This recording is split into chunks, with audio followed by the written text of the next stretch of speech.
Huseinović. Ademi.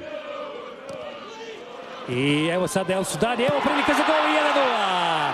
Probio se luksemburški bunker u 59. minuti, malo čini se ipak i uz pomoć domaće obrane, tu je lopta nekog dirala, lopta koju je uputio El Sudani, ali sve se to računa i broji, da, promijenila je smjer, prevarila vratara Tomasa Hima koji je bio onako dosta naprijed postavljen i evo prvenca europskog i prvenca El Sudanija u međunarodnim natjecanjima za Dinamo za 1:0. Eto, iz 13. pokušaja Dinamo je uspio doći do tog pogotka.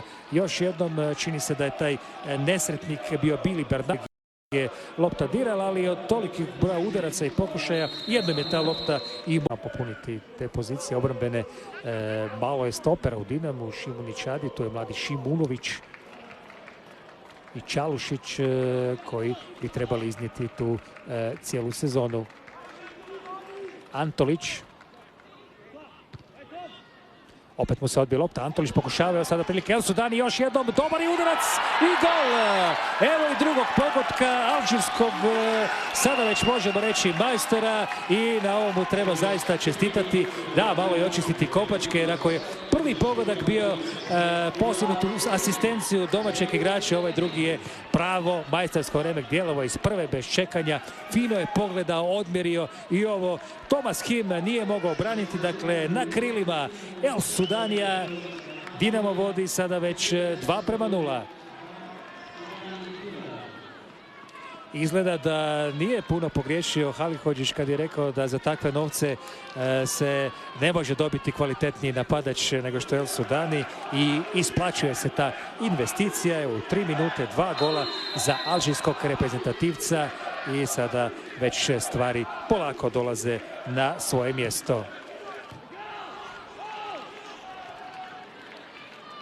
Ima tu, kao što vidite, i dosta hrvatskih navijača koji su došli iz Francuske, Njemačke, iz Belgije, bodriti Dinamo, i sada konačno mogu biti zadovoljni. Sat vremena je trebalo Dinamu da slomi luksemburški bunker.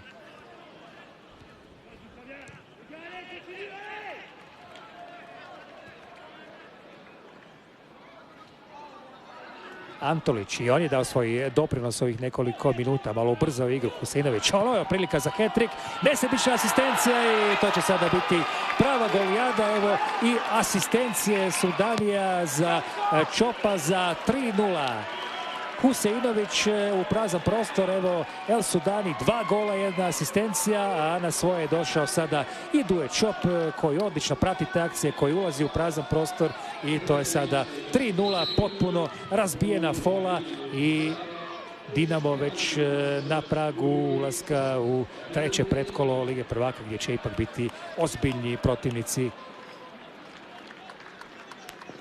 Evo i Duje Čop je zabio, malo rezerviran danas, praktički ga nigdje nije bilo, ali onda eto, u drugom dijelu je sve to potpuno promijenjeno i u 5 minuta Dinamo je postigao 3 pogotka, mučili su se cijelih sat vremena, lijepa akcija, konačno i Dinamova vezna linija pokrenula nešto.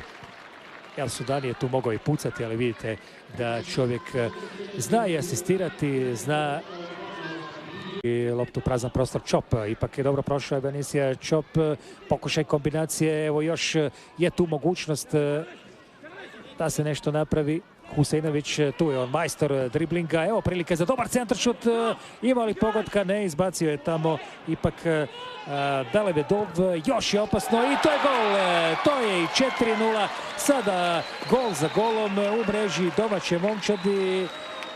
Arjan Ademi je konačno pogodio nakon grene u prvom dijelu, nakon nekoliko pokušaja, i sada Dinamo ima već lijepu veliku prednost i Dinamo može razmišljati o protivniku u trećem pretkolu. Sve su obavili u drugom poluvremenu.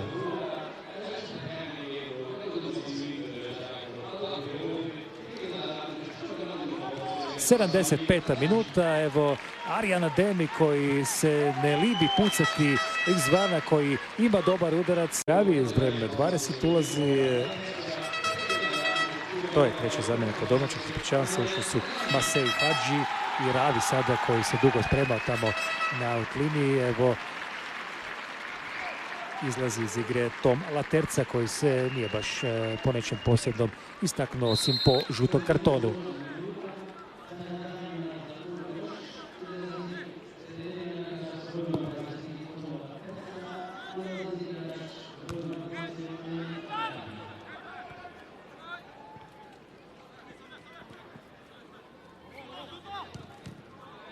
I evo sada prilike i za peti pogodak i to je 5:0. Evo još jedna pogreška kažnjena zadnje linije. Sada se upisao u strijelce još jedan stranac u Dinamu, Junior Fernandez, i dobro je to i za njegovo samopouzdanje.